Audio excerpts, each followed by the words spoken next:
Let's learn how to install your bobbin into your bobbin case and set the tension.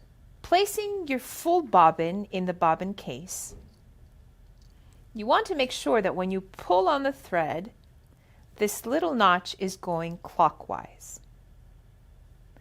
Turning your bobbin case, you will see that there's a slot. Taking your thread, you will place your thread through the slot and into the tension spring. You should have about 5 to 6 inches of thread. Now, let's learn to set the tension on our bobbin case. The tension on our bobbin case is a foundation tension when quilting. First, you set the tension on the bobbin case, then you set the tension on your machine. On your bobbin case, you will find that there are 2 screws, a small one and a slightly larger one. The slightly larger one is the one that will be used to set the tension. A well-tensioned bobbin case, when lifting up the thread, should just stand on my palm. The tension is perfect.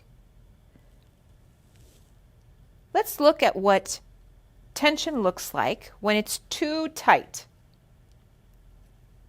When tension is too tight, you will find that when you lift up the thread, the whole case comes off your palm. Let's look at what tension looks like when it's too loose.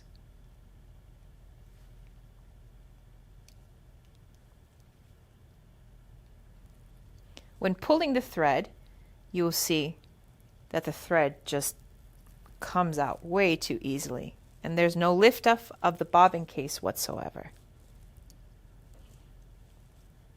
Let me correct the tension on my bobbin case. It should stand perfectly on my palm, just like that. And we have set the foundation tension for our machine.